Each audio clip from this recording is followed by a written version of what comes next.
You are tuned in to Kids In the pit!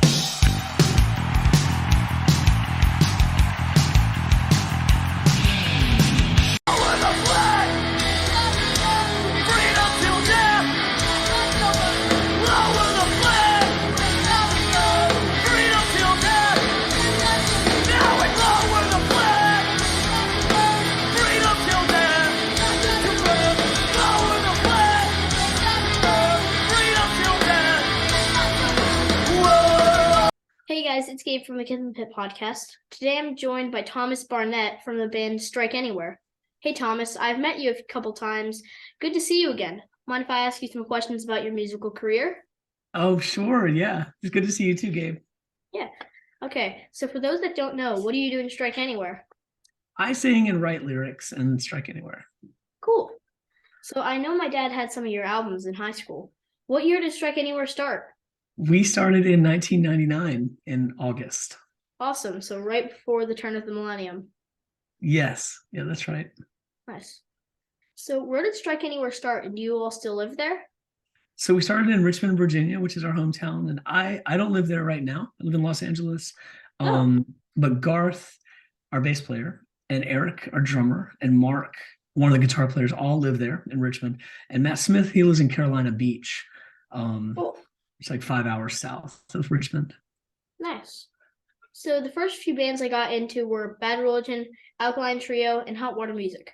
I wasn't really into anything with screamy vocals, but then I saw you guys in Boston with Hot Water Music last year, and I liked your band. And a few days later, my mom printed out the lyrics to I'm Your Opposite Number, and I liked it a lot. And I learned the lyrics before the Philly show, and at the show, you put the mic in my face to sing along. Next few months, I got into your band by Furnace Fest, and I knew a ton of songs. And you saw me sing along on the side of the stage and pulled me into the center of the stage to sing along with you. It was so awesome. You're really the band that got me into bands with screaming vocals and not just singing vocals. My favorite Strike Anywhere song is Sunset on 32nd Street. So, what song do you suggest someone not familiar with Strike Anywhere look up? That's a good question. I think each of my bandmates, we'd all give different answers, even based on different times of the year or the day. Sunset's a good song to start, but it's long. Yeah, Most of our songs aren't that long. like 3 or Opposite 4 Number minutes. is a good song to start, but it's short, and most of our songs aren't that. So between those two songs, probably a more like standard median Strike Anywhere song exists. I would even say something like To the World, Yeah. or maybe a newer song called Dress the Wounds that came out on our Nightmares of the West EP. Those to me kind of feel like emblematic Strike Anywhere songs. Cool. I don't think I've heard Nightmares to the West. It's our EP that we released in July of 2020. So, and we couldn't tour or do much, but yes, it's the newest batch of songs that we put out. Awesome. So how old were you when you went to your first punk or hardcore show, and who played? So I was 14, and I went to see one of the first early shows of the band Guar. They're from my Ooh, hometown, from Richmond, Virginia. yeah. And this was so Guar came out of an earlier generation, folks older than me, from like the middle 80s hardcore generation, bands like White Cross and Graven Image, kind of local regional bands. And then Death Piggy was another pre-Guar band. And then they started to they like made their costumes themselves in an old warehouse and then put on these shows. And it was, so my first punk show was also one of Guar's first shows, and it was like incredible. Like I felt like I'd entered into a crazy different world, and it was small. Like Guar plays to thousands of people Yeah. over the past like 30 years, but this was one of the first shows, so it was kind of like it was really DIY. And they like one of the Guar characters just roller skated through the back of the room with a foam battle axe and a crazy mask and a loincloth, and that was it. And it just felt like I was in like a savage apocalyptic science fiction future. And so after that, like the other punk shows that I went to see would be Bad Brains, Social Distortion. Awesome. Um, Yeah. I saw all with Dave Smalley singing, and a local band from Richmond called Four Walls Falling, who were really influential and amazing. Cool. I watched the documentary about Gore with my mom. It's awesome. Oh, cool. Yeah. They were kind of like our weird local hometown heroes, sort of like it's just really strange to have Guar be your hometown heroes, but they were amazing. And it was definitely like it was the kind of thing where you're like they took punk to a level where it was this like a mystical comic book science fiction, but they did all that stuff like they made their own costumes. So that you know, it was like so incredible to see them have that degree of independence and discipline. So it was cool. It's awesome. Yeah, I want to see them live someday. They're cool. So if I ever become like a guitar player in like a decently big band, I will definitely say that Strike Anywhere is a major influence to me. So what are some of the influential bands for you? Hmm. That's a great question. And again, each of my bandmates would probably answer it a little differently. Um, that band Four Walls Falling that I just mentioned, the local Richmond band from like the late 80s and 90s, Yeah, they were actually influential to most of my bandmates and me. cool. And they kind of, I'd also say like hardcore bands of that time, definitely Bad Brains, Minor Threat, Dag Nasty. Um, our drummer and me like a lot of UK anarcho punk bands like Crass and Conflict, Bjork's first band called Kukul, and things like that. Also, some of our Yeah. peers and bands you already mentioned are amazing, like Hot Water Music, Hmm. like is and like Yeah. learning from them, Propagandy. These are bands that we're friends with and tour with, across the 20 years, and we're still really inspired. Like their influence and kindness, Bouncing Souls, like their ability to still generate meaningful songs and, and add to this big soup of punk that we're all in is a blessing. So yeah, I would. Those are some of the beginning influences. I'd also say bands like outside of punk, maybe a little bit like Billy Bragg. He's a British, mostly like folk singer, and we really love a lot of his songs and his approach too. So I could go on, but yeah, there's a lot of influences for sure. Cool. I'll check some of them out. So what is your favorite place you've toured in with Strike Anywhere? That's a great question. Man, we've had the blessing of being able to go to a lot of places that we would not have been able to go to if people didn't invite us to come play. We played Taipei, Taiwan, Wow, which that's was awesome. amazing, and it was meant to be a small punk show like the kind we'd normally play, and it happened to just fall on the weekend that they had a like a big pro democracy festival at a soccer stadium, and they Oh. had a bunch of different bands and like from all over the world, and a lot of bands that were sort of and because Taiwan is in the political orbit of China, Hmm. and China is trying to take over Taiwan, either officially or unofficially, and they're pushing back against that. And this concert was like a celebration of many activists who were imprisoned, and it was essentially pro Taiwan independence, pro democracy. And there were of course Chinese planes flying over, and it felt really intense and sort of historic. And we weren't really prepared. We had just flown in from Japan and got there, and me and Matt Smith were sick, because sometimes when you travel, you get sick sometimes. And then we just arrived, and it was just intense. Like our heads exploded. There were 9,000 people there. It was amazing. And then of course getting around, looking. It was the Lunar New Year in Taipei where they celebrate Oh yeah. the moon cycle, and there were all these giant like street puppets that were like 3-story high balloons of like all these characters and creatures, and it was really there was so much we didn't understand that we were experiencing, so it was kind of amazing. But we've also been to Brazil and had an amazing time there. Awesome. Places with really unique different cultures than America, or Europe, and we've been all throughout Europe, and we've had amazing times there. We played far north in Finland in August. Oh, I don't know, about 16 years ago. And it was, even though it was like the middle of the summer, it was close to the Arctic Circle, and it was an outdoor festival. And I remember we had to wear jackets when we played because it was like still a little chilly, even though it was like the warmest it gets up there. yeah. Wait, so it's just like super north in Finland? Yeah. Yeah. I think Oh, that the Finland's name of right the place there. might have been like, yeah, and it was also close to the northwestern Russian border. Oh, So and there was some Russian punk and hardcore people came over to see it. This was years ago, like before the current situation. you know, but so yeah, those are just some stories. We played like a bunch of places that were kind of amazing and beautiful. New Zealand is another amazing place that we played. Cool. So, what is your favorite food from another country? Um, so I'm vegan, so anything that doesn't have animal products in it, like I get excited about, and especially if it's kind of like a local take on the cuisine. So they had like really cool in Taipei.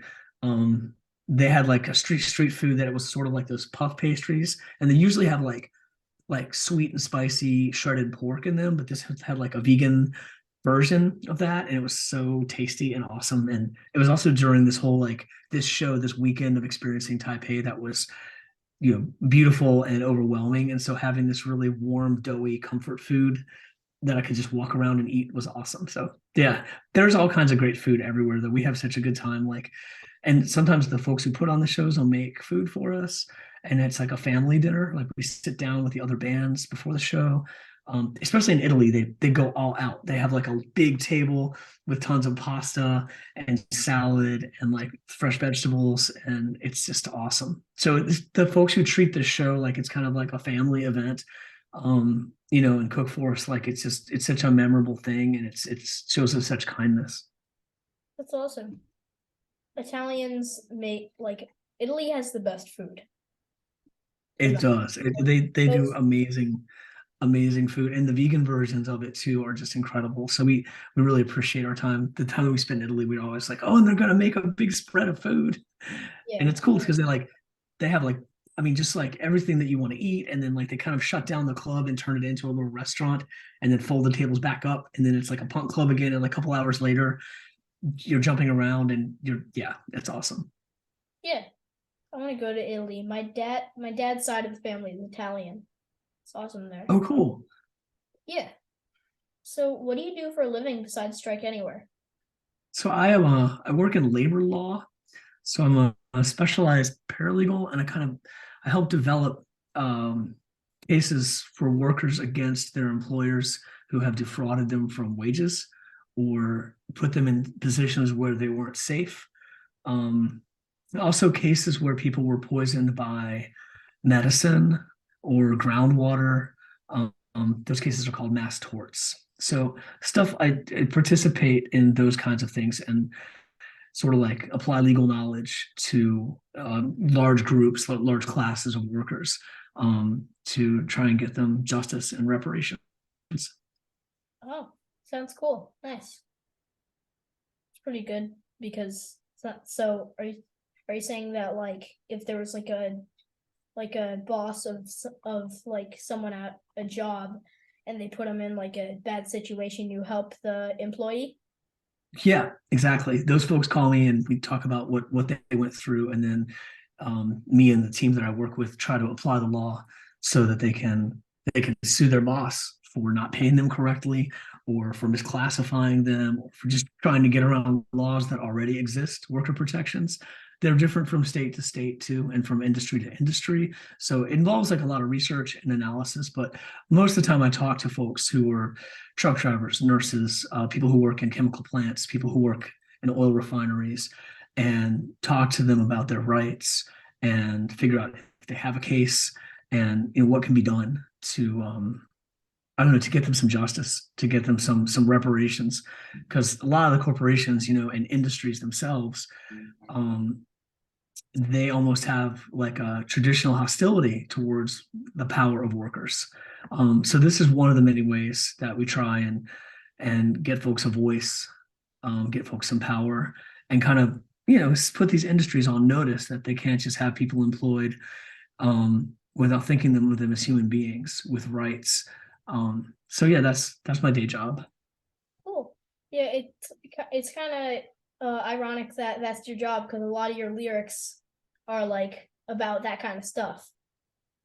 It is, yeah. Justice for everyone. This is sort of a newer job. I've only had this job for like 6 years or 7 years or so. Oh, cool. And but it does kind of feel like that. Yeah. I don't really know how to explain how I fell into this, because I didn't go to university or anything like that. I've just kind of been doing punk music most of my life, and then just kind of found this opportunity at this law firm that specializes in labor law. And I just got really interested in it and started to read and learn a lot. And this is at least another way I can be useful or try to be. Awesome. So how long have you had your dreadlocks, and do you think you'll keep them forever? Yeah, so I've had it really long now, actually. I've had them since 1989. Like in Wow. November of 1989, this And you've this never thing cut happened them? in Germany. The Berlin Wall fell, and Wow. it just felt really intense. And we were watching people from these like two different parts of that city who weren't allowed to see each other communicate, like all of a sudden start to get together and take hammers and take swings at this wall that separated them and break it. And then me and my friends were kind of like really inspired by that. And then somehow and for some reason we decided to give me dreadlocks that night, and I've had them ever since. So you just never cut them at all? No, I cut sometimes I'll cut them like I think it's super long and like it would be difficult to like walk around like if they get super long. I don't want them to drag the ground, and it just kind of depends. Me and my wife were traveling years and years ago in Sochi, which is like a city south in the south part of Russia, and staying with some folks, and they were like of a particular culture that if there's a full moon, they like to trim hair. So we were like, okay, that's cool. So they trimmed my hair then. Anyway, yeah. So every now and then I'll cut it a little bit, but just sort of to make movement easy, so I don't hurt my neck and other lame reasons like that. But yeah, I probably probably just have them forever. Cool. Uh, like not exactly, but like on like approximately, how long have they like been? This is probably the longest I've let them grow without any kind of haircut. Cool. So this is like 3 feet or something, maybe Oh, something wow. like that. Awesome. But yeah, and so it just if it starts to like impede movement or hurt when I sleep or things like that, like it's good to cut them. But And yeah, I they're just try to keep them maintained and keep them long.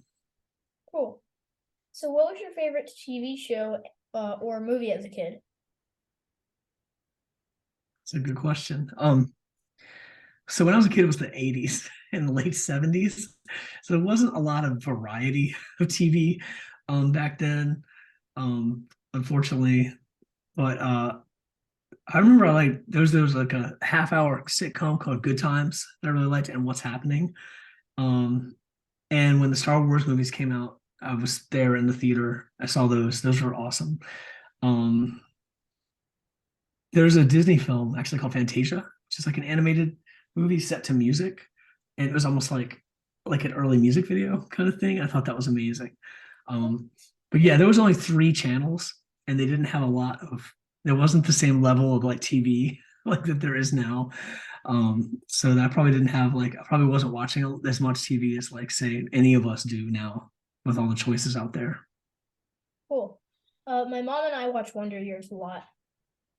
Oh yeah, that's awesome. Yeah. Yeah, there's a lot of things I need to like go back to and look at.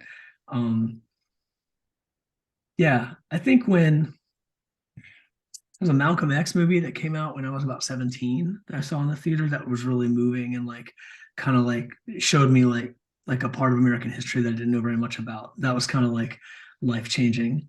Um, yeah, so but yeah, definitely now there's a lot more content and a lot more TV shows to watch and enjoy. Yeah. So if you could be an animal for a day with the promise that you won't be killed or eaten, what would you choose? I'd definitely say a bird, right? Like there are these golden-tailed hawks actually like here in Los Angeles, like in the city, and they fly between the skyscrapers and they're just amazing. And I just feel like that would be a really cool day to have as one of those Yeah. birds. It'd be fun to just like, wait, you're gone. Yeah. And And it, kind of like ride the wind gusts and all the stuff that you see birds do that just looks like insane, like magical and like obviously be really fun. Or I mean, I should probably just take up like hang gliding or something, right? yeah. And it's just so cool if they like tilt their body like a little bit, they'll completely change direction. Yeah. Yeah, and then like to hear their voices and like what they're talking about and like the way they interact with each other, like whatever the social life of birds is, like that would also be amazing to participate in. Yeah. So if you could tell your 11-year-old self anything at all, what would you tell him? I would say to 11-year-old me, like keep writing and keep asking questions and like, be brave and like find awesome people and make connections and and that kind of thing. Like just keep being curious and like following up on ideas. All that stuff would be really important. Like keep a journal and write in it and like anything that feels special, like mark that down and like hold on to that because all that stuff is really precious. Like enjoy your brain. Yeah. And I'm finding a lot of like cool people because of Kids in the Pit, like you, Brian Baker from Bad Religion, Pete Sick of It All, uh, Milo from the Descendants. There's tons of awesome people. Everyone that's been on Kids in the Pit, like they're all awesome people. Those guys that you just mentioned too, they're like huge influences, like to us and like a bunch of bands. Like, and the fact that they're still doing it and as good or better than they ever have, and just have that energy and that optimism is incredible. It's like an unbroken chain of like energy and good influence, and it's really cool that you do this, Gabe. Like having this, it's kind of like an archive of these interviews with people, and I appreciate your questions a lot. Yeah, thanks. Yeah, You're welcome. Pete cannot stop moving on stage. He's like 56, I think. Like it's crazy that he can just like he's so energetic. He like just runs around, he spins, he jumps, he's crazy and awesome. I never told the Sick of It All guys this yet. Of course I will. But I'll tell you, when I was 16, like, and It's Clobbering Time just came out, and the Blood, Sweat, No Tears. Mhm. I climbed on top of my elementary school. I didn't go there anymore, but I was a teenager. I climbed on top and I took a boombox with me and I played the tape that I made from those records. Oh, Um, nice. and then that same week, me and my mom and dad adopted two cats, and I named them Pete and Lou after the Kohler That is brothers. amazing. I'm gonna tell them. You should tell them. I'm gonna tell them that. Pete and Lou were awesome too. But yeah, Yeah, that's the level of Sick of It All fanhood that I was rocking as a teenager. yeah. They stayed at my house last Monday because they were on tour, and they drove like right past. Well, not. It was like an hour out of the way or something. So, and my mom used to work for them, like selling merch and stuff. Oh, cool. Awesome. Yeah, they're great. I bet that tour was so much fun. Yeah, it was. So, anything you'd like to add before we wrap things up? No, this has been a pleasure. Thank you so much for taking the time and asking me these questions, Gabe. It's been awesome. Okay. Well, thanks, Thomas, for joining me today, and thanks to all of you for watching or listening. Please subscribe to my YouTube channel or follow me on Spotify and other streaming platforms. Till next week, bye. Bye.